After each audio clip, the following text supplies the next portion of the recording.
everyone. Welcome back to the TRFR podcast. My name is Camille. And I'm Daryl. We are a Pinoy physical therapist duo living somewhat unconventional but intentional lives. We aim to achieve financial independence in a few years, but we try to make our journey fun so we don't go crazy. In this podcast, we want to learn how Filipinos all over the world in different industries and walk of life earn, spend, save, and invest money to achieve financial independence. Today, we are going to chat with Ms. Charmayne Galang on her journey towards financial independence. Hi, Charmayne. How are you doing? Hi, I'm doing great. Kamusta kayo? Ayos lang. Okay naman, salamat ha. Kasi pumayag ka na mag-guest sa podcast namin. Oo na, bigla ka na lang namin kinukulit. Tapos, minsan diba? nagugulat lang kami na, ay, ba't sila pumayag? Oo nga Hindi mo Actually, hindi ko rin in-expect. Hindi ko rin in-expect. Actually, di ba yun nga, medyo matagal ako naka-reply. Pero yung time frame na yun, sabi ko, hala, may nag-i-invite sa akin. Totoo ba to? Hindi ko in-expect talaga. Sabi ko, wait lang. Parang qualified ba ako for this? Ganon. Yeah. Pero yun nga, sabi ko, it's a good platform din. Kasi nung tinignan ko yung videos ninyo and yung posts nyo from different groups and different pages, sabi ko, ay, maganda nga yung, yung advocacy nila. So let's go push. Yan. Thank you so much. Here we are now. So before we start, can you introduce yourself the way you want to be introduced and the way you want others to know you? Ayan, okay. So, hi guys. I am Charmayne Galang. I am a Sun Life financial advisor. I've been in the financial services industry for 2 years now, since 2019. And usually yung ginagawa ko is to really help people find ways to create the life they deserve. So yung small steps on how to build your finances, how to set up your emergency funds, how to really get your foundations in place, yun yung tinutulong ko with my clients and even not my clients. So really, it's more on making the lives of Filipino people better, one step at a time. Good. That's a very good advocacy. Thank you. Build them up first and then they can do it by themselves. So how did you encounter financial independence and when did you start implementing the financial independence mindset in your own life? Nung nag-start ako, very young pa because I was a working student. I was also parang nung college ako, hindi ako masyadong, but more on really working for myself. Yan. So that's a better term for it. So I was really working for myself. Yung mother ko was a single mom kasi nawala yung father ko early. And from then on, talagang nag-focus ako on sustaining for myself. Natuto ako from my mother, natuto ako from my family, from all the experiences that we had. And sabi ko sa sarili ko, I do not want to suffer na wala akong stability in life, wala akong financial stability. So really doon ako nag-work hard na nagtrabaho ko ng multiple jobs, nagtuturo ako, nag-tutor ako, nag-work ako sa restaurants, lahat. Nagturo din ako sideline sa taekwondo kasi nagka-taekwondo ako before. So, yun yung mga bagay na ginagawa ko. And until eventually, pagka-graduate ko, nag-work ako as microbiologist, tapos hanggang sa napunta na ako sa iba't ibang tawag dito, work experiences na hindi na in line in my education kasi biology graduate ko. So, hanggang sa makarating ako dito sa pagiging financial advisor. And through that journey, na-realize ko talaga or naramdaman ko talaga how hard it is to work and really sustain myself. So, sabi ko, hindi ako magiging waldas talaga. Kasi ayoko yung feeling na wala akong stability, na wala akong ipon, ganyan. So, syempre basa-basa ng mga books, nood ng YouTube videos, hanggang sa narating ko yung information about FIRE. So, yun nga, financial independence, retiring early. So, dun ako talagang nag-start ng grinding. 24 years old talagang work. Almost siguro 7 days a week ako nagtatrabaho. After working 9 to 5, minsan hanggang 6, diretso tutor, tapos Saturday, Sunday, ganun din. may kita mo ako, nasa labas ako from 8 a.m. hanggang gabi, trying to go to my duties, yan. So, hanggang sa naabot ko yung time kung saan feeling ko okay na, sige, tuloy natin tong ganito. Pero there would always be something more that you will reach for. So, yon, parang doon na nag-start yun talagang really working for it, really grinding, really trying to achieve yung financial independence for myself. Pero there was a point na hindi ko alam, ano bang ibig sabihin ng financial independence sa akin? Like, you would always say, gusto ko maging financial independent. Pero ano ba talaga yung ibig sabihin ng financial independence for me? Is it just having this amount of money in the bank? Is it like having this income? So doon ako parang medyo nagkaroon ng question mark eventually. But yon, right now, masaya naman ako kasi ngayon na fix ko na yung notions with money, yung notions with yung relationship with money. So yon.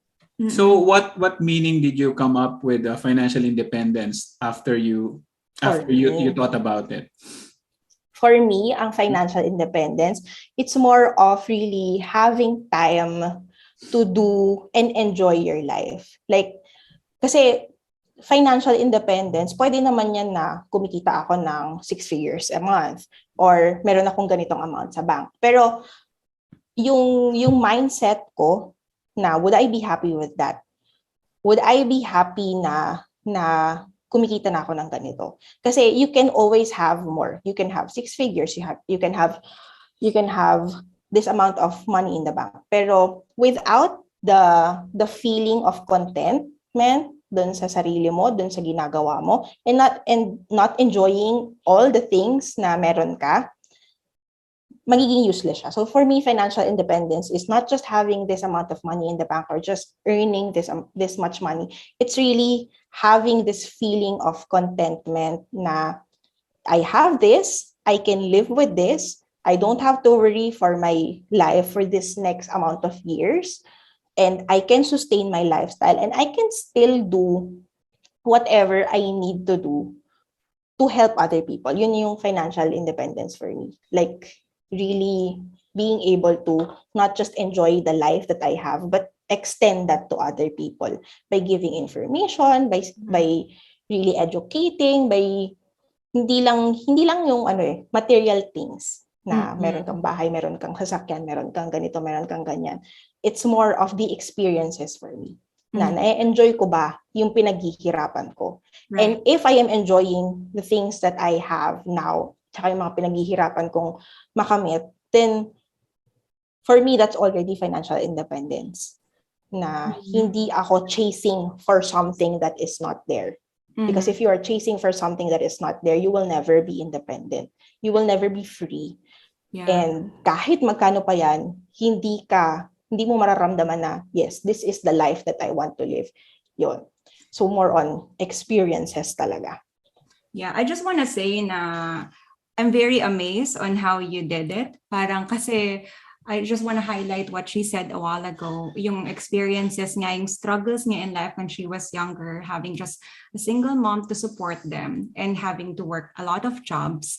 Kasi yung experiences mo in life and yung struggles mo, obstacles and everything, those could either break you or make you. Mm-hmm. Yes. And you went the other way, yeah. And it made you, right? Kasi it's not an easy process. I mean, all of us will encounter different struggles in life. It's how you face it. Yung character mo at the end, yun yung either nga mag-make or break you.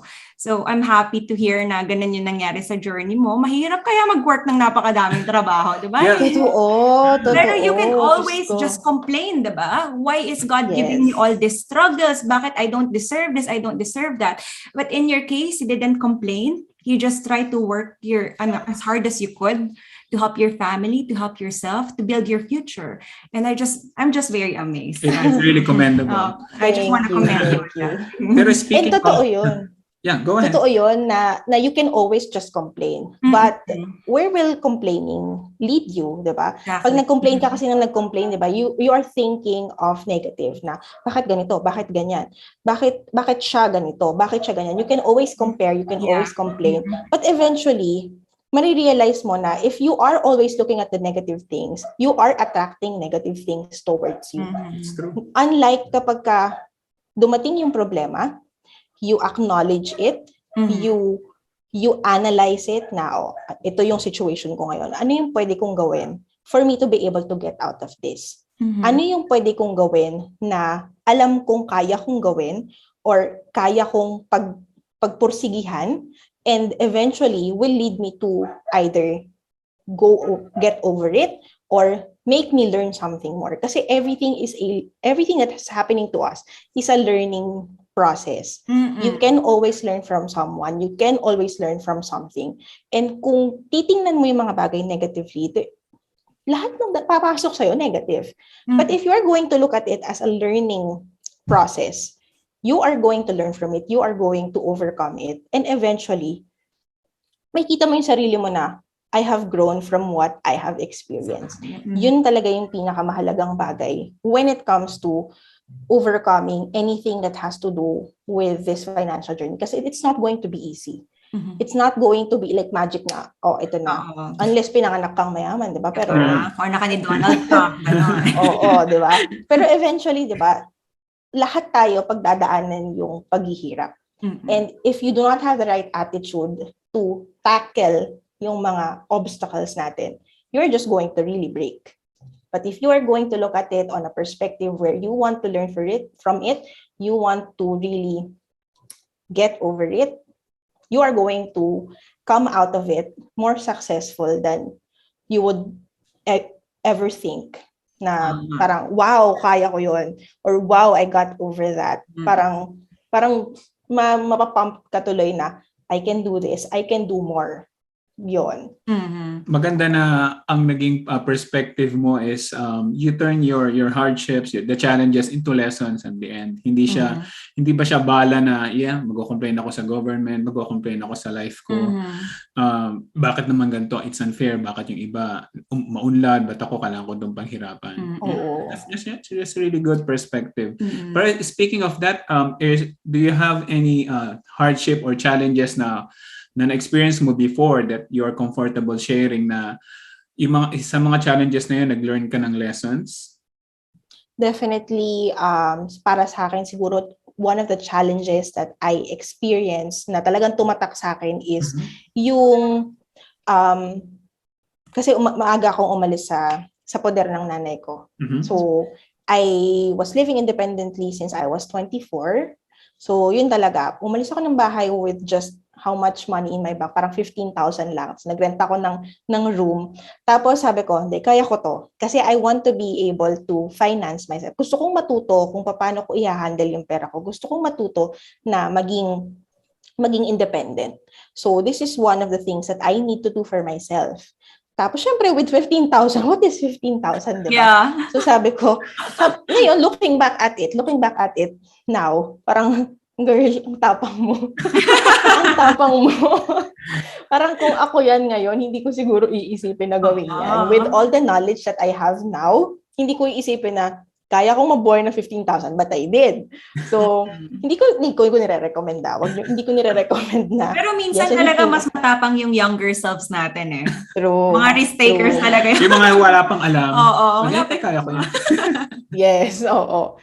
Pero yun nga, dumating yung time na yun na talagang 15,000 in the bank. I rented a room. Tapos, I was also working then. So, lucky ako kasi I was working. May income ako, constant stream of income. So, nag-struggle ako with building my emergency fund, really building my savings. Tapos dumating yung time na feeling ko, dun din pumasok yung time na naging very anxious ako dun sa mga expenses ko, very anxious ako sa savings ko, very anxious with anything that has to do with money, very anxious ako dun. So yun yung isa sa mga nakarga ko for a very long time. Na ayoko nung feeling na wala akong savings, na wala akong security pagdating sa finances. Hanggang sa, yun nga, na-fuel niya ako to work hard. Pero na-feed din niya yung fear inside me. Parang ano siya, double-edged sword siya. So, it fueled me, but it also fed fear to my mind, to my everything, to my system, na mabawasan lang ng konti yung savings ko or mawalan lang ako ng parang feeling ko lang hindi ito yung target ko, na nagpapanik na ako na wait, kailangan kong humanap ng ganito, kailangan kumita pa ako ng ganito, hindi tama yung kinikita ko ngayon, dapat more. So ano siya, parang naging in a way, naging toxic yung relationship ko with money, na gusto ko more. Hindi pa yan sapat. Parang ganon. Hanggang sa it took a toll on my health, na kailangan kong magpahinga for a month from working, na meron akong constant na mga sakit na pabalik-balik. Yung, parang ano siya hindi siya chronic illness, pero parang mararamdaman mo na lagi kang pagod, masakit yung ulo mo, lagi kami na migraine, lagi masakit yung likod mo.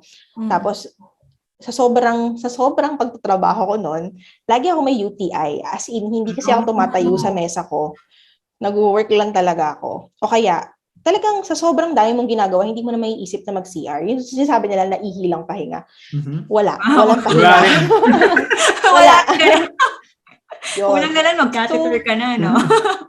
Oo. So eventually, ganun din. Parang bumalik din na kailangan kong pumunta ng ospital. Kailangan kong mag-antibiotics. Kailangan kong, parang ganun din. Doon din napunta lahat ng pinaghirapan ko. So hanggang sa, yun nga, na-realize ko, pagdating ko ng 27, 28, this is not the lifestyle that I want to have. This is not the mindset that I want to have. Kumikita ako ng malaki, oo.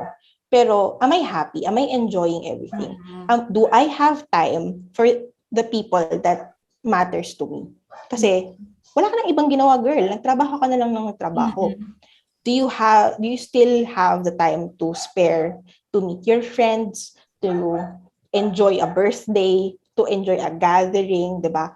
Yun yung mga na-miss ko for very long. Kasi I would always say na, sorry, may trabaho ako sorry, may tutor ako. Sorry, may ganito ako. Sorry, may sideline pa akong kailangan gawin. So, yun yung naging struggles ko. I was disconnected with everyone. I was really focused on doing everything that I can to be financially independent and have that feeling of satisfaction na ito ako financially. Ito yung net worth ko. But then, ano yung net worth mo without everything that really fuels your life, your passion? Diba? Work ka lang ng work. Ano yan? Eventually, magkakasakit ka din. Yun na nga nangyari sa akin. Magkakasakit ka din. And who do you have now na may sakit ka? Who do you have na, diba? Parang what was it for? What was this all for? Diba? Kasi if you are building financial independence kasi gusto mong makatulong sa pamilya mo, gusto mong ma-enjoy na nakakapag-travel ka, ba't hindi ka nagta-travel, te? Bakit nagtatrabaho ka pa din? Ganun yung naging thoughts ko na nag-iipon ka ng pera kasi gusto mo ma-enjoy yung sarili mo. Nag-e-enjoy ka ba? Nag-e-enjoy ka ba ngayon? So yun yung naging turning point for me. Na I have to Go ahead. Yun, na I have to fix this relationship with money. Na hindi pwedeng ganitong tuloy-tuloy lang na kung magtatrabaho ka lang na magtrabaho for this goal that you have, but not really enjoying the process of reaching that goal. Yun yung naging struggle ko. Kasi masyado ako naging focused on it that I was not enjoying anything. I was not being human. Yun. Isa yun sa mga pwede kong masabi about it. I was not being human, and I was not connecting with other people. Na parang not really materialistic, but parang naging robot na ako in a way. Natrabaho na yun lang trabaho. Yes. Yeah, without a really clear goal. Ang na-learn ko ron is katulad nga na sinabi mo sa huli is your net worth or your spreadsheet, your numbers does not make a human life. So kailangan meron ka rin interaction, kailangan nagpapahinga ka rin, nag-e-enjoy ka rin. So kailan ba nangyari yung turning point na yun sa sa life mo recently na wait, kailangan ko na yatang mag-back off konti sa pagiging obsessed ko sa finances. And ano yung mga steps na ginawa mo para gradually maalis ka doon o talaga bang to rehab yourself? Rehab yourself. Rehab yourself. O talaga, How did you rehab yourself? O talagang hindi. For 1 month, hindi ko titignan yung spreadsheets ko. May mga steps ka bang ginawa na kagaya nun? What was your defining moment? Ganon, girl. Defining moment, yun. I think siguro mga, yun nga, 2 years ago. Yeah, so yun yung simula na naging financial advisor ko. Kasi, actually, nag-start ako maging financial advisor kasi gusto kong kumita ng mas madami pa. Yun talaga yung naging... Talaga. Pera tayo. Oo, kasi working ako as a business consultant. Then, so malaking kinikita ko kasi commissions and all that. Pero sabi ko, hindi, gusto ko pang kumita ng mas malaki para mas makapag-ipon pa ako. Yun yung goal ko. Para makapag-ipon pa ako. Para makapag-invest pa ako ng mas madami pa. Para mas lumaki yung net worth ko. Pero, nung pumasok ako as a financial advisor, dun ko na na-realize na itong career na to, itong path na to, hindi ito for people who are just really looking for money. Hindi ito path for people who are just wanting to earn more. It's a passion. It's a lifestyle. It's something that educates people. Hindi siya yung magbebenta ka lang tapos okay na. Hindi siya yung magbebenta ka lang tapos, okay, sige, bye-bye. Next year ulit or next due date ulit, ganon. Hindi. Kasi selling insurances or even sharing the idea of insurances, it needs to have foundation. And that foundation is not learned overnight.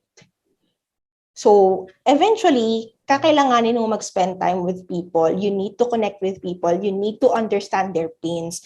You need to understand ano ba yung current situation nila. And that is when I realized, okay, so hindi ganun yung situation ko. I am very lucky na itong client na to, nahihirapan siya with building their emergency fund.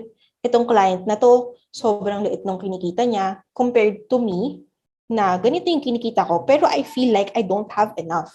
Bakit siya nagiging masaya siya?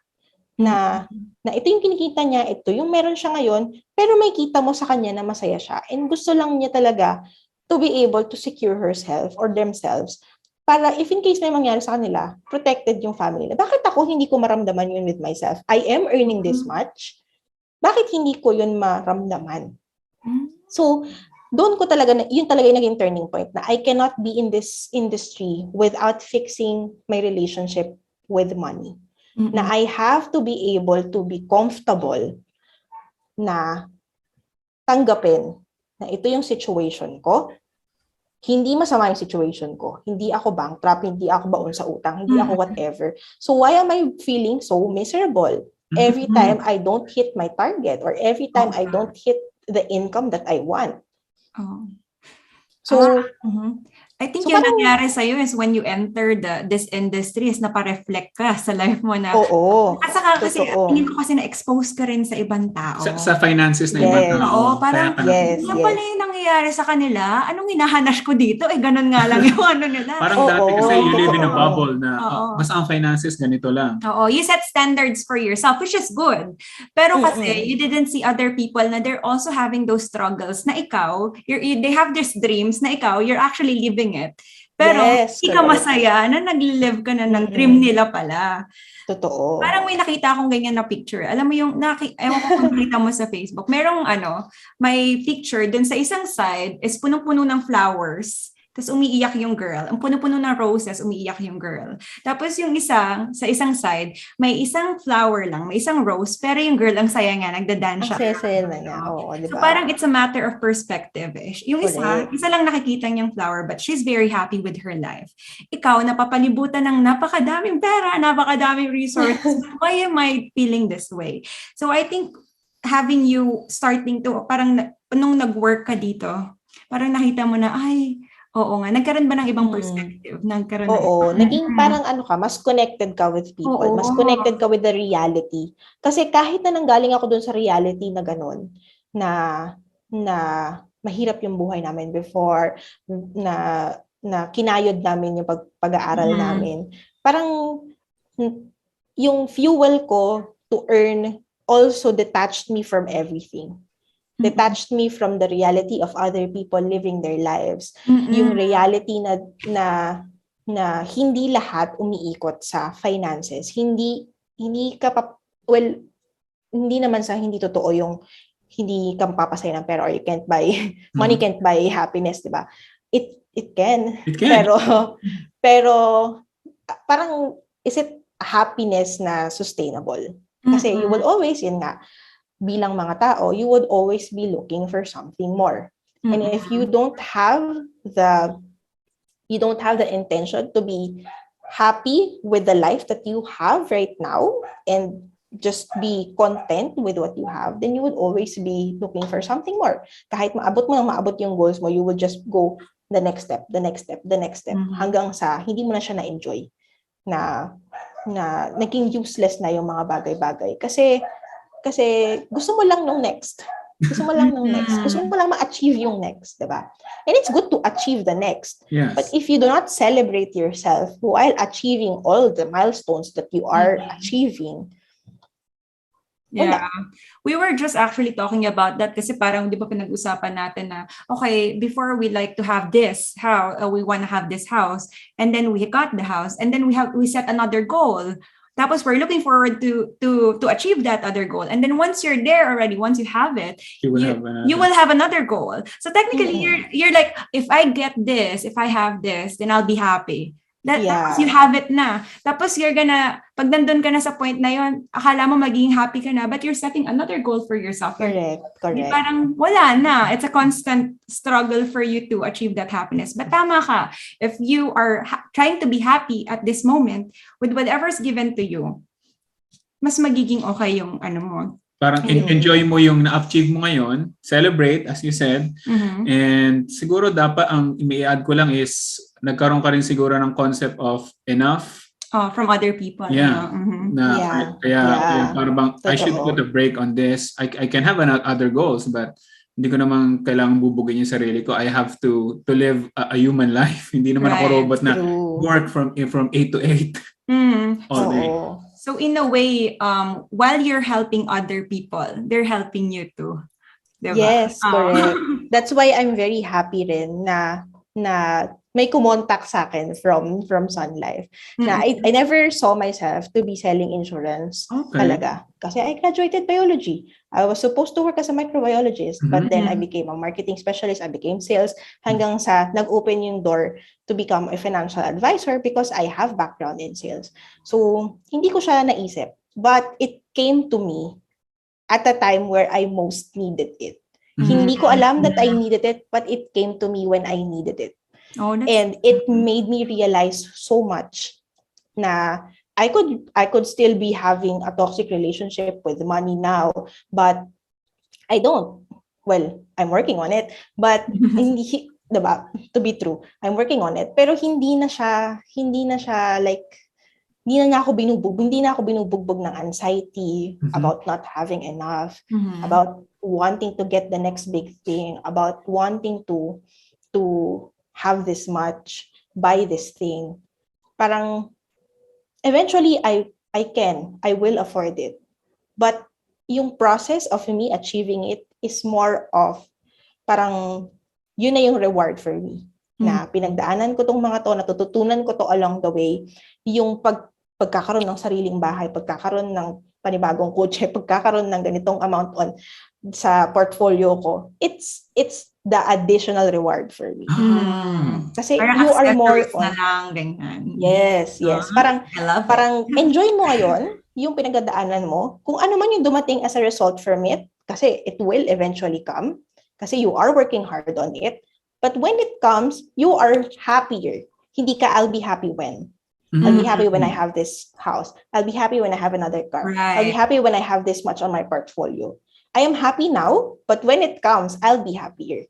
I love Ganon. that. So parang yun, it's really about the journey and really enjoying what you have right now and learning from everything that will give you the satisfaction and will give you that sense of independence na you are not chasing for anything.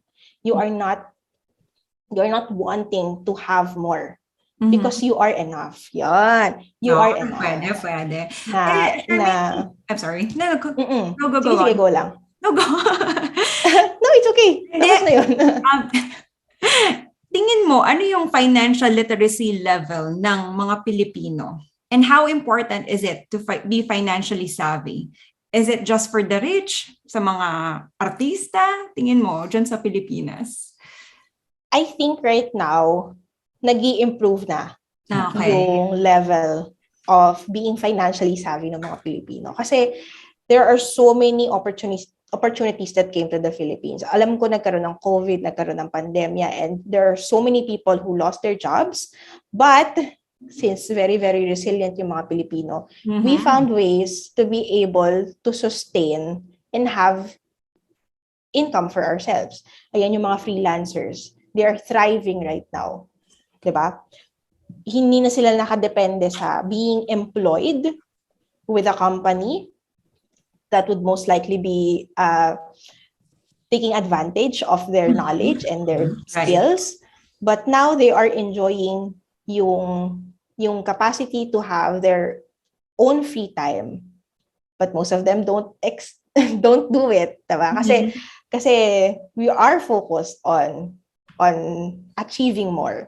Pero kung iisipin mo, if you are a freelancer, you have the time to enjoy, parang work at your own pace, enjoy your free time, work anywhere, diba? And earn more than you would usually earn when you are employed in a Filipino company or a local company. So, I think dun sa part na yun, nagiging mas exposed yung mga tao dun sa concept of having their foundations in place. Kasi mas mas capable na sila. But itong knowledge na to, na pwede kang mag-earn without really actually being employed in a company, kailangan pa siyang matutunan ng mas madaming tao na hindi nakasalalay sa pagiging employed ang pagiging financially independent. You can be working in a company with this type of parang designation, ito yung role mo, ito yung title mo, but parang, are you being compensated enough? Yun. So, ngayon, yung mga Pilipino, naiintindihan na nila na there are other options for them. And that's very nice. Na kahit na pandemya, they are earning, marami sa clients ko, there are freelancers, they're earning 6 figures, very, very happy for them. And siguro, for us to be able to pursue and ipakalat pa tong idea na to, it would be very beneficial for other Filipinos na you are not locked in a place na hindi ka nag-grow. You always have options. So, sa mga Pilipino na saan ba nila hahanapin and how can they start educating themselves on how to handle their finances better? Ano ba yung mga first steps na dapat nilang gawin? Gaya nung sinasabi mo, yung foundation na kailangan nila. Ano ba yung foundation nila? Siyempre may goal, pero paano ba nila magagawa yun? How can they start? Yes. They really wanna do it. Ang lagi kong nire-recommend is to start with your savings. Like really ayusin ang cash flow. Kasi without addressing yung cash flow mo, ano ba yung money habits mo? Yan. Paano mo ba ini-spend yung income mo? Without addressing that, hindi ka makakagawa ng concrete na way na ito yung pinaka-basic, which is yung emergency fund. So, paano ko mabubuo yung emergency fund ko kung dito pa lang sa budgeting, dito pa lang sa pag-analyze ng cash flow ko, hindi ko na ginagawa? Kung hindi ako nagtatrack ng expenses ko, paano ko maayos yung future goals ko? So, meron kang goal, but you need to go back to your roots na ito yung income ko, ito yung expenses ko, ito yung habits ko, ito yung mga pwede kong gawin to fix it. Healthy ba yung cash flow ko? Masyado ba ako nagwawaldas for food deliveries? Masyado ba ako nagwawaldas for Shopee, for Lazada, mga ganyang factor. 'Di ba? Kasi that is the common issue na nakikita ko with my clients or yung mga kino-coach ko for financial coaching na wala silang picture kung saan napupunta yung pera nila. Hindi nila na-visualize, hindi sila nagsisit down to look at it and really analyze it. So start with analyzing your budget, your money habits. Once na-analyze mo na yan, you can go to the next step na paggawa ng steps on how to build your emergency fund. Once you have your emergency fund in place, you can start with having protections. Kasi having protections is something that's really important. Para kung magkaroon man ng curveballs na magkaroon ka ng sakit, magkaroon ka ng emergencies, you have a safety net na matatakbuhan. Hindi magagalaw yung savings mo, hindi magagalaw yung investments mo. Kasi kung tumalon ka agad sa investments, tumalon ka agad sa kung ano mang gusto mong gawin para palakihin yung pera mo, once that emergency hits or curveball hits you, wala. Babagsak din. I-liquidate mo din lahat. Ang masama pa dyan, pag hindi kayang i-liquidate agad, mapapautang ka. So, yun yung pinakamahalaga talaga. Start with your cash flow. And then, analyze and accept na ito yung meron ka ngayon. It really starts with accepting. Analyze and accept. Right. Oo, I think it's analyze the and same thing accept. kunwari sa atin, as physical therapists, we have to know first ano ba ang diagnosis ng patient, what's causing the problem. And then from there, pag alam na natin yung nagkakos ng problem, we know how to attack it now, how to help them get better. Parang ganun. So it starts with cash flow tracking muna talaga. and then spending tracking. With regards to savings goals, meron ka bang percentage ng cash flow na pine-prescribe na you should save 20% of your income, 50%? Meron ka bang take with regards to that or depende? Pagdating dito sa allocations, diba? Kasi hahati-hatiin natin yan eh.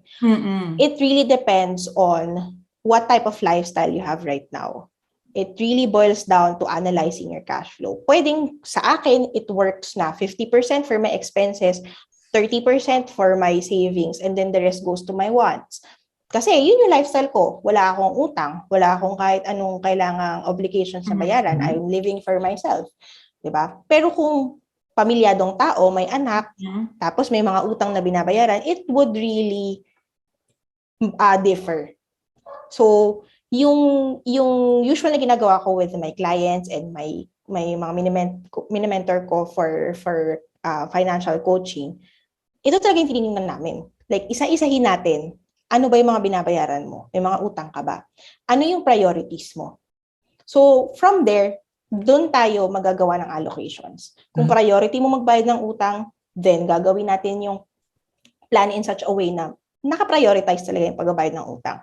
Everything else, kung meron mang wants dyan, i-reduce natin ito, 5%, ganyan. Pero kung gusto mo talaga makabayad ng utang, majority would go to your utang, pambayad ng utang. Siyempre, without sacrificing anything about your necessities, yung fixed expenses, di ba? Pero kung tatanungin niyo ako, like, magkano yung kailangan na tinatabi for savings, hindi ko masasabi. Hindi ko masasabi kung magkano. Personalized kasi siya. Like, nasaan ka ba ngayon para masabi natin na okay yung 20%, okay yung 10%. Kasi there are so many priorities na nag-vary for each type of person. Talaga. Maganda nga din na walang prescription na percentage kasi minsan yun yung nagiging hadlang sa mga tao na mag-save eh. Pag sinabi mo, I should save 20%, edi wala nang natira. Sana kami titira. Anong kakainin namin? True. Okay. And actually, yun din yung mga sentiments ng mga tao. Usually, pag nakikita niya dun sa, di ba, may mga nagpo-post sa Facebook na 50, 30, 20, ganyan. Tapos may mga magko-comment na, hindi naman yan realistic, hindi naman yan applicable dun sa Philippine setting na mga isang kahig, isang tuka, very minimum wage, ganyan.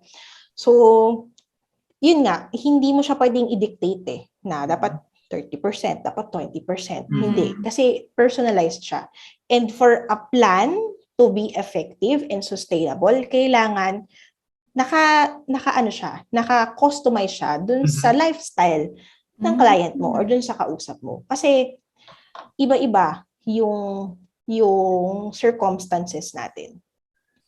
So do you talk to people in different income streams, different walk of life, or Yes, usually definitely. mga mayayaman lang, mga six figures? No. No, actually, nakakatuwa nga kasi akala ko before, ang market ko is for like mga Gen Zs, 20s, ganyan. Mga early 20s to mid 20s. Pero nagugulat ako, may clients ako na 40 plus na, may clients ako na nasa senior high school pa, na really asking me, yes, nakakagaling naman. 19 years old. Oo. Nakakatuwa kasi yung age na yon, like from Gen Z's and the younger years, really very focused sila into being financially literate. They are really taking steps. They are very proactive na pag-aralan tong mga to. Unlike ako before, 30 na ako ngayon, di ba? Pero nung 22 ako, hindi ko naisip yan. Hindi ko naisip na mag-invest nung 22. Parehas tayo dyan. Parehas tayo. Relate tayong tatlo dyan. True. Para sa akin, trabaho lang ng trabaho.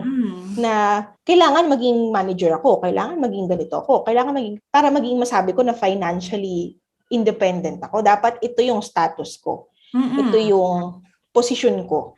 Ganyan. Pero the younger ones now, hindi. Talagang mulat sila na I can earn while I'm studying, high school pa lang na, by doing social media management, di ba? Kasi everyone is using Facebook. Everyone is on Instagram. Tapos, kung yun lang din at yun ang ginagawa nila every day, di ba? Kasi everyone is on their phone. Might as well earn from it. So, andyan na pumapasok yung mga social media management, doing graphics, design for clients abroad, di ba? It only takes 4 hours of your time na kailangan mo lang gumawa ng content for them. Bibigay nila sa iyo yung captions, gawin mo ng graphics, tapos meron ka ng parang mga $4 per hour, magkano yun? Di ba? So, malaking bagay for a senior high school. Right. Nakakatuwa kasi proactive na yung mga bata ngayon na, we can do this. Parang nandito na ako sa platform na to, might as well earn some money while doing this. May panggastos ako, di ba? Without me asking my parents. Never heard yan before nung kabataan ko rin. Totoo. Usually, mag-internet lang kami para mag-games, mag-print ng paper. At saka kasi after we graduate, since yun yung inaral natin for years, we only know how to do that. Alam mo yun? Yes, like we studied for physical therapist. That's what we only know nung pag-graduate natin. We'll be physical therapists. That's it. Yes. Pero ngayon talagang very diverse na yung pag-iisip nila na kahit na ganito yung inaaral ko, I can still do this. Yeah. I am capable, so why not? Why not? Yeah. Nag-aaral pa lang naman ako eh. Nakakatuwa kasi na-empower sila, di ba? True. So iba-iba yung approach mo sa kanila with regards to financial coaching and financial advising with that. Oo. Kasi depende talaga sa lifestyle. Like, kunwari, nagtatrabaho ngayon, 25, nagtatrabaho, pero tawag dito, breadwinner. So, hindi ko pwedeng sabihin na dapat mag-invest ka, dapat ganito, dapat ganyan, kasi you're already 25. Hindi. Kasi, ang priority niya is really providing for their family.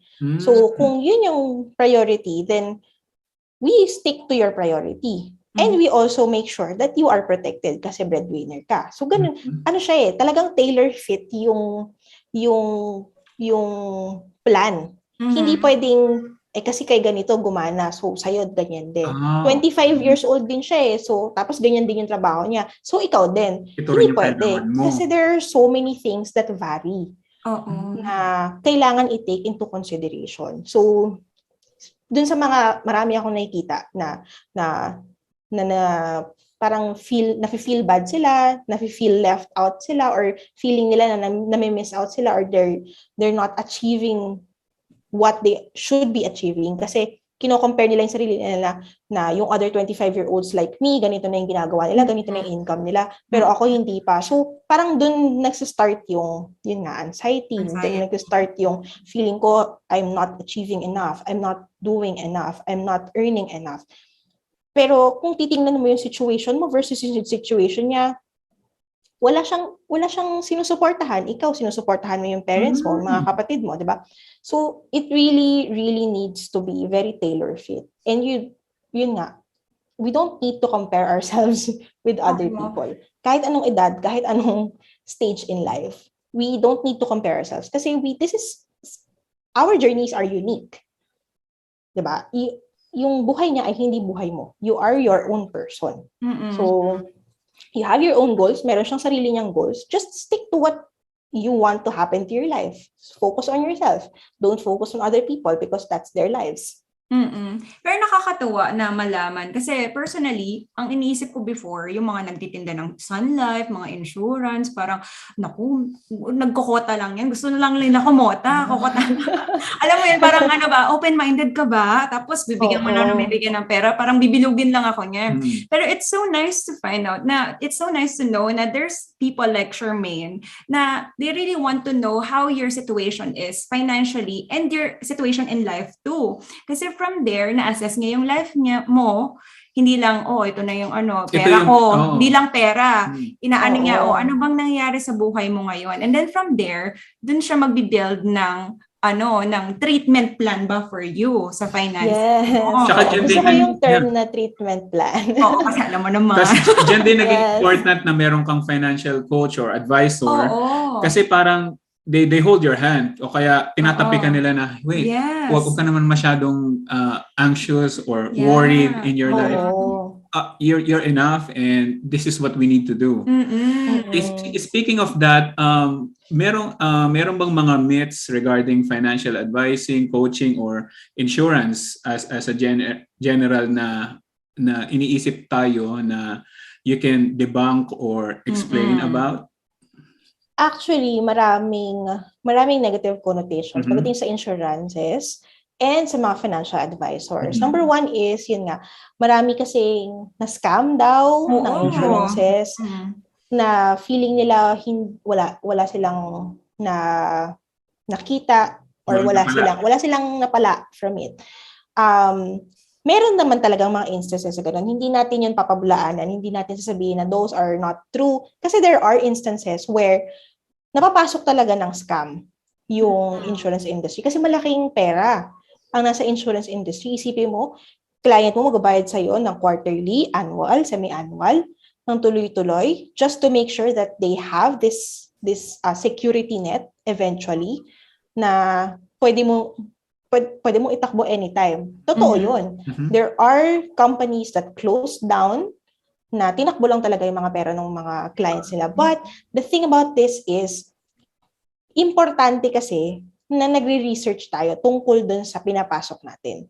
Yun ang number one. You don't start anything that you don't understand. And number two, you do your own research. Hindi pwedeng, kasi sabi ni ganito, kasi sabi ni ganyan. You have to do your own research. Kasi you are investing your money. Pinaghirapan mo yan. So kung ikaw ba pinaghirapan mo, gusto mong ipamigay lang, di ba hindi naman? So you really need to check yung legitimacy ng company, yung legitimacy ng person that you are dealing with, talaga bang taga ganitong company siya? Talaga bang ito yung ginagawa niya? Talaga bang ito ba yung background niya? How long have you been with the company? How long have you been practicing this? Yung company ninyo, gaano katagal na? Ano yung performance ng company? So it really, really needs to be thorough. Kasi kung magsa-start ka lang ng kung anong maisip mo, without doing your research, malaki talaga yung chance na mawala yung in-invest mo. And you don't want that to happen. So, yun siguro yung masasabi ko about scams and myths na wala kang makukuha or scam lang yan or hindi maganda ang insurance. Maganda ang insurance. Kasi isipin mo, nagbabayad ka ng this amount, tapos kung may mangyari man sa'yo, kahit hindi mo pa natatapos yung binayad mo, may matatanggap na yung family mo, yung mga beneficiaries mo. Mamimake sure nito na kung ano man mangyari sa'yo, kung may anak ka, makakapag-aral pa rin siya, or kung may sinusuportahan kang family, yung parents mo, yung mga kapatid mo, they can still have the lifestyle that they have right now without parang ang iisipin na lang nila is to accept yung situation na either wag naman kunwari nawala ka na, 'di ba? They have the time to grieve. hindi na nila iisipin na hala, ano pa yung ibang pabayad natin sa ganito, ano pa yung ibabayad natin sa... Parang hindi nila... mga bata. Oo. So parang dinoble mo yung problema na nawala ka na nga, tapos ito pa yung problema with the finances. Pagka naman mag-isa ka lang, 'di ba? Tapos nagkasakit ka, hindi mo iisipin na pag nagkasakit ka, hala anong pambabayad ko sa bill sa ospital? Hala paano pag ganito? Hala paano pag ganyan? At least kung may insurance ka, nagkasakit ka, alam mo na ang poproblemahin mo na lang yung pagpapagaling mo. Na makakapag-focus ka on recuperating yourself, na maging mas healthy kasi alam mo na meron kang magagastos. So yun yung mga magagandang bagay about insurances that really people tend to disregard because of the horror stories that they've heard before. Marami tayong talaga naririnig na parang savings nila for years, tapos nagbaka sakali lang sila. Oo. Mawawala. Talagang hindi mo maalis sa mga Pilipino na, hindi, ako na lang bahala. Tatago ko na lang to. Oo. Pero tama naman yung sinabi niya. Talagang, before you even give your money, your hard-earned money to another person or to a company, you do your own research. Meron ako nabasa somewhere na parang financial advisor siya, no? Gusto niyang i-advise tong mayaman na to. Parang yung guy, yung naghahanap ng financial advisor, show me your net worth first. Show me your money. Show me what you can do first. Show me what you can do. If you can do a lot better. Parang, kasi maraming financial advisor, ganyan dapat ang ganyan gawin mo, ganito gawin mo. Pero, can you show me what you, patingin nga ng ng net worth mo. Yes. Do you walk the talk? You walk the Baka mamaya lang yan, textbook lang yan, pero you yourself, hindi mo naman siya ginagawa. So definitely, isang bagay yung alam mo, may knowledge ka about it. Like kunwari, mag-advise ka about investing kasi may knowledge ka about it. You can read it in any textbook. You can read it from a website. You can cite a YouTube video. Pero kung ikaw wala kang personal experience, 'di ba? Anong value yung ma-add mo? Pwede naman nilang basahin yan sa textbook. Pwede rin nila panoorin sa YouTube. Bakit ako may kinig sa'yo? Ano yung experience mo about it? I want to know saan ka nadapa, saan ka nag-triumph, 'di ba? Ano yung mga naging challenges mo? Ano yung masasuggest mo na gawin ko based on your experience? Kasi na-experience mo na. So really, it's something that you also need to experience for yourself before you teach other people. Kasi yun nga, 'di ba? Hindi ka pwede magturo ng math kung hindi ka marunong mag-math. Hindi ka pwede magturo ng science pag hindi ka nag-aral ng science. So, hindi ka pwede maging lawyer kung hindi ka naman nag-aral ng law. Nagbasa ka lang ng libro. Nagbasa lang ng libro, diba? Oo. Kasi kahit sino pwedeng magbasa ng libro. Kahit sino pwedeng manood ng YouTube. Kahit sino pwedeng humawak ng paintbrush at sabihin na I can paint. But hindi naman talaga. Diba? Kasi hindi sila nag-practice, hindi nila pinag-aralan, hindi sila nag-train for it. So, really definitely, yung knowledge plus yung experience is something that you want to find dun sa financial advisor mo. And more than that, beyond that talaga, is the compassion that they have for you as their client. Kasi anyone can sell. Anyone can tell you this is what you need. But without the proper diagnosis, 'di ba? Kung wala siyang pakialam sa iyo, wala siyang pakialam sa current situation mo, they can sell you anything and they will earn from it. Pero ikaw, dagdag lang ng burden yun sa iyo. Na kasi sabi ng financial advisor ko kailangan ko to, pero hindi naman talaga based on what you have now or what your current situation is. Parang ito kasi yung ginagawa ng iba, so kukunin ko rin to. No. Kasi it really needs to tailor fit what your goals are and what your lifestyle is. So as a financial advisor, aside from offering products, what else do you typically offer your clients? Aside from insurance products, I also do financial coaching. So hindi ako actually registered financial planner. Although I am working on being a registered financial planner someday, I am doing trainings and classes for it. But for me to be able to exercise it din, 'di ba? Kasi I already have the knowledge. I offer free financial coaching. So sa free financial coaching, what we do is, yun nga, ina-analyze namin ano ba yung situation mo, ano ba yung goals mo. I also help them build steps na yung checklist natin na ito natapos ko na to, ito natapos ko na to. So they will also feel that they are achieving something. Kasi yun nga, it's all about the journey. Yung end goal natin, it will come to you eventually. But once you hit the end goal, ano na next, diba? But if you enjoy every moment of it, na nakikita mo na, na-check mo lahat yon, then it's more fulfilling. So yun yung gusto kong ma-impart dun sa mga free coaching ko. Right. Na we can do this, this is free. you can do this. Yes. Okay. That's good. Yes, actually.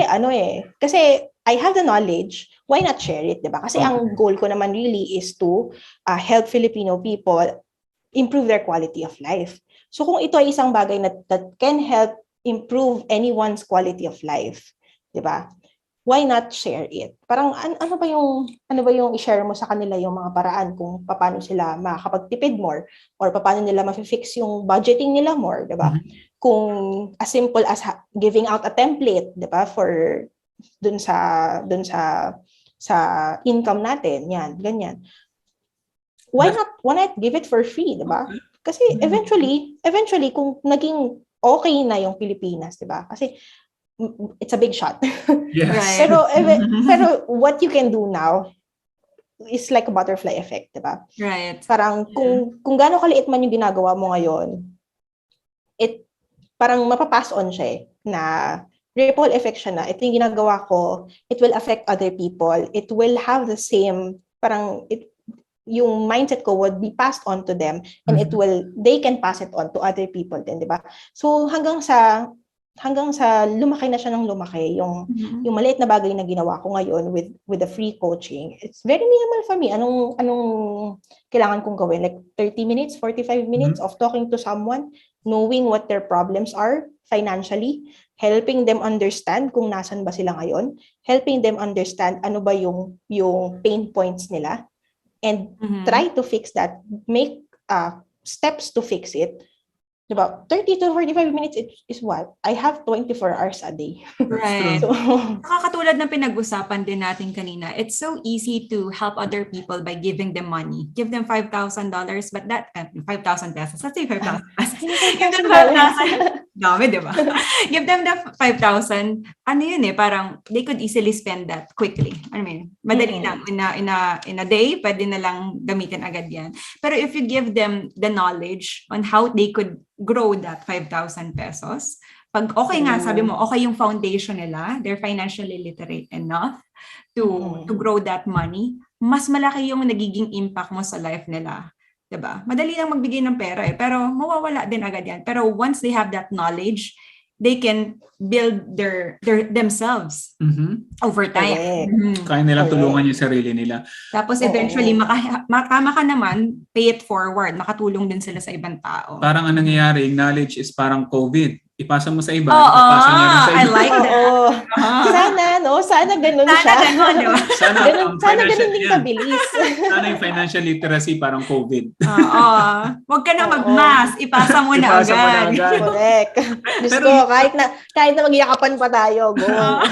Pero usually ba, a financial coaching session, a free financial coaching session with you would end up for people na kailangan nilang kumuha ng insurance or not all the time?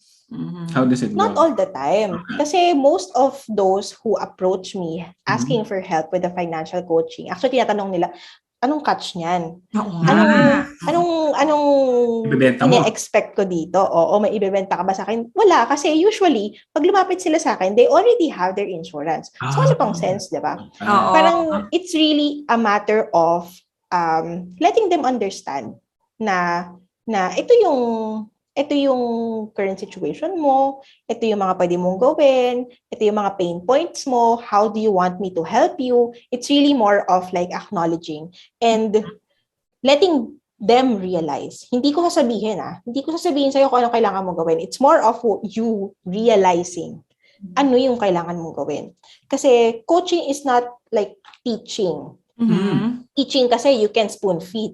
But coaching is more of letting them know realize, letting them realize for themselves na this is what I am. This is who I am right now. This is my habits. And for me to be able to achieve the next level for me, I need to build another set of habits, better habits. So doon kami papasok.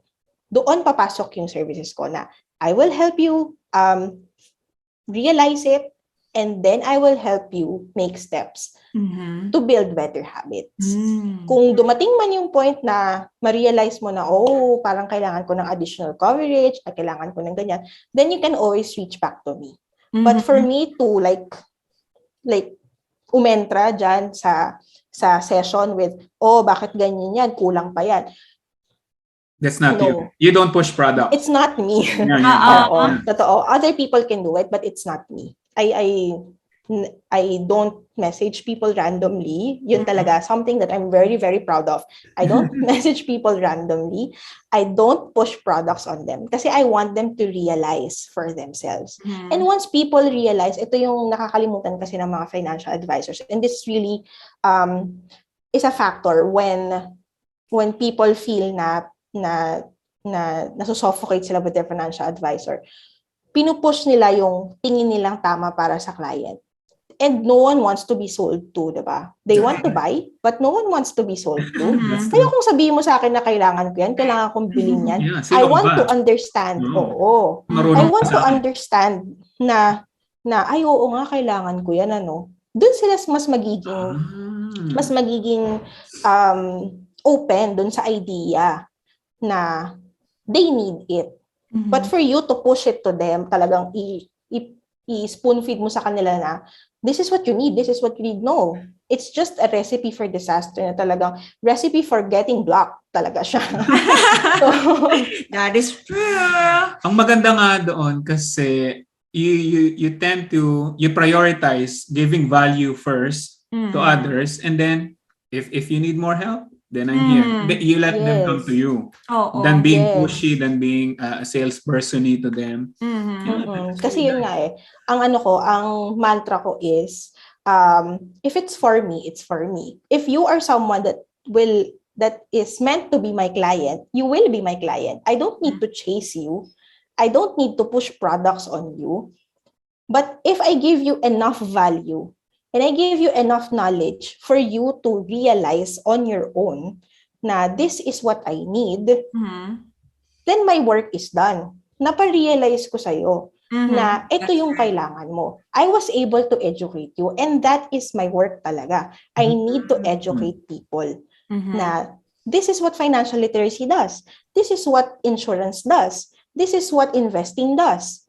Right. And for you to be able to realize the importance of it, that's enough for me. Hindi ka man kumuha sa akin, hindi ka man kukumuha ka man sa iba, at least I was able to make you realize. And parang yung sense of fulfillment, yung sense of fulfillment na I was able to help another person. That's right. Get into the habit and get into the mindset of being financially independent. Hindi man sila financially free now, but they are in the journey of financial independence. That is a win enough. Kasi maraming tao sa Pilipinas na umaasa lang. Yun nga, na maabutan sila, na okay na yung ganito. Eventually, pag nakatapos na yung anak namin, sila na yung bahala sa amin. Yun yung gusto nating mabago talaga. Kasi everyone deserves a better life than what they have now, diba? Kasi no one deserves a life that you are required to do this and required to do that, diba? Na you are obligated to do this kasi ikaw yung panganay, you are obligated to do that kasi wala kang choice, diba? We deserve a better life than that. We deserve something, a life that we are very happy na ma-excite tayo sa pagising natin sa umaga, di ba? Speaking of excitement, Charmayne, how do you think a financially independent Charmayne would look like? Tingin mo, nasan ka nun? Anong pinagkakabisihan mo na? Ano ba? Yun. I think for me, kasi I also have a mindset mentor actually. Kasi I am working on yun nga, yung relationship ko with money. And one of the things that we do talk about is yun nga, Ano ba yung goals mo? Where do you see yourself? Paano mo masasabi na you have made it? And I would always tell her na for me, sa tingin ko, yung person that I will be pag financially independent na ako, pag secure na ako, I am someone who has enough. So I can go about my life na doing minimal work, but still working kasi it's something. Yun nga, when you are passionate about what you do, hindi siya work sa'yo eh. Yeah. Na you educate other people and it's not work for you. It's like A hobby. like parang You get everyday paid. mong ginagawa. Oo. Yeah. Like you're just sharing. Diba? Right. So for me, once na na-hit ko na yung independence ko na hindi na ako na worry about income and all that. Kaya ko nang mag-share to other people about financial independence. And yung feeling na nakakatulong ako na I can also pay it forward. Yun yung financial independence for me. Kasi yun nga, we can always search for more. But if you are happy with what you have right now, eventually you will attract everything that you need. Parang everything that you want, you will attract eventually. Ang maganda talaga dyan, na-pinpoint mo na ba kung parang you're living that life right now eh. If describe mo yung financial independence future mo, you're living that right now. You're educating people, you're working. Maybe in the future you will work less, but you're actually living it right now. So, nabibuild mo na ba yung concept of contentment and enough? Ngayon pa lang kahit na hindi ka pa financially actually, yes. Malaking bagay sa akin yun na maging happy ako with what I have right now. And yes, I am very happy with what I have. I am doing what I want.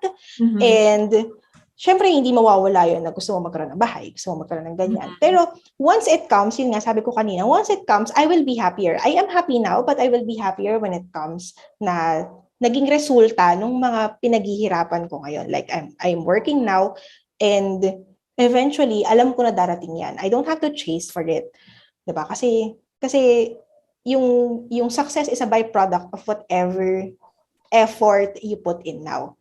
So, really, for me, I know that I'm putting the effort. I know that someday it will come. So, masaya ako ngayon. And I can say na I'm not chasing for anything. I am financially independent now. Pero, yun nga. Siguro kung yung goals din lang, like pangarap ko na magkaroon ng bahay, ganyan. Of course. Sino bang hindi gusto magkaroon ng bahay, di ba? Pero, yun. Pero eventually, like in 10, 20 years, di ba? Parang, yun nga, parang eventually gusto mong maging in a place where you can help more people. And for me, that is like having my own unit, having my own having my own team, diba? Na you can also help other people earn and have that mindset that you have now. Like share mo sa kanila na this is what I did. This is how I did it. Maybe this can work for you, but you have to find your own journey din. Right. Na I can only guide you, but yun nga. So parang ganun yung sa akin. Sorry. Okay. Ayun. So we are all about being intentional in our life decisions. What spending of money or time, no matter how crazy expensive, have you made that gave you true joy and happiness at the present time? At the present time, binili ka ba na kahit na medyo mahal pero or ginamitan ng oras mo na pinagbuhusan ng time na worth it naman? Sa akin tawag dito, pinakamasayang purchase ko for this year is really to have that mentor. Yung mindset mentor ko. It's an investment. Na ginawa ko for myself. And all the parang sa lahat ng pinurchase ko for myself, ito yung pinakamasaya ko kasi it really gives me happiness from within. Oh, wow. Kasi it fixes my mindset, it fixes my relationship with everything, everyone. Parang it opens up yung mga covered issues ko with myself and gives me the chance to fix them. and be a better person. And when I am a better person, I can better serve other people. That's Diba? right. Kasi yun nga yung sinasabi natin kanina, you have to walk the talk. Mhm. Kung sinasabi mo na ganito ka, dapat ginagawa mo din siya. Or kung nag-a-advise ka ng ganito at ganyan, dapat ginagawa mo din siya. So for me, bilang nag-coach na din ako ngayon about finances, I also need to be able to give parang advice to help them fix their mindset too. So if I'm fixing my mindset, tapos I give you advice about fixing your mindset, then it's really genuine. Pero kung hindi ako nag-work on my mindset, tapos sasabihin ko sa'yo na, no, you have to be like this, you have to be like that, parang walang sense. Kasi hindi ko naman ginagawa yun. So for me, that is one of the best investments I have done. Aside from the other master classes, mga classes about financial literacy, investing and all that, about being a better financial advisor, yun yung, it's really like learning and growing and investing on myself talaga. That's actually good, yeah. Very good, investing on yourself and working on giving something that you have to your clients. So work on your mindset, and then you can also teach them that same mindset. Yeah, that's be very authentic and intentional talaga. That is my goal for the year, to be very intentional with everything. Good. So can our listeners get in touch with you, and if yes, when and how can they reach you if they need your coaching and to imbibe the mindset that Thank you for letting me plug. Pero they can reach me through Facebook. Yeah, so you can just search my name, Charmayne Galang. So that's my page for Sun Life whatever questions. And then I also have a YouTube channel for financial literacy. So doon ako nag-share ng information, ng education, tips and tricks, ganyan. It's Financial Literacy for Beginners PH. So doon ko share yung mga usual content ko about finances. So definitely you can check that out, and then just send me a message kung may mga tanong kayo. For financial coaching, it's the same. Charmayne Galang. Yun lang. I-link na lang namin yan once we sige. one. So do you have any insights na na-learn sa I conversation? think yung pinaka natutunan ko kay Charmayne, kasi currently I'm reading this book na How to Be Happy by Carlson, yung gumawa ng Don't Sweat the Small Stuff din. So sinasabi dun sa book na yun na yung happiness mo should not come from external circumstances. It should come from within. And Charmayne, na-share mo sa amin yung mga struggles mo on how you overcome that na, okay, hindi na, pag na-reach ko yung money na to, pag na-reach ko tong level na to, enough na yan sa akin. Ikaw, tinatry mo na sa sarili mo na, ito, at this moment, happy na ako sa kung anong meron ako. And with me feeling this happiness and contentment, I can better serve other people and share my experience with them. So I guess nakakatuwa kasi parang I was just reading that, tapos she was sharing her story to us. Parang oo nga, no, tama, ganun yung ginagawa niya. Hindi dahil umuulan today, sad siya, kahit umuulan, masaya pa din siya. Go ahead. Kasi we should not be, parang we don't try to control things that are beyond our control. Exactly. Pag umuulan, di umuulan. Oo, Hindi ka naman inaano ng ulan. Ulan pa rin siya kahit anong gawin natin. So really just focus on everything that you can control, which is your mind, your reaction, your emotions. Right. Saka gusto ko din yung recent purchase mo, girl, na coach, 'di ba? Parang siyang psychologist kumbaga, ganyan. Pero kasi sa panahon ngayon, very important talaga yung mental health eh. True. So if you don't know how to deal with that, how can you deal with other things? Correct. So before we end the podcast, do you have any takeaway that you would like our listeners to take with them in our conversation? Siguro ang masasabi ko lang is don't be too harsh on yourself. I know there are so many goals that you want to achieve. I was there. Sobrang dami kong gustong ma-achieve, and malaki yung tendency that you detach yourself from everyone, you detach yourself from everything, and just really focus on that goal. it's not bad. You can, magandang bagay yon that you are focusing on a goal, but don't let your life revolve around it. Mm-hmm. Like, marami pang ibang bagay that you need to experience for you to be able to say na eventually you have made it. Mm-hmm. So don't detach yourself from everyone. Don't detach yourself from the things that make you human. Kasi what is the destination without the journey? Diba? And really just take care of yourself. Kasi kung tuloy-tuloy ka ng ganito na pinupush mo yung sarili mo and you keep on comparing yourself to other people, you keep on trying to reach for that goal and chase that next goal, you're just going to exhaust yourself.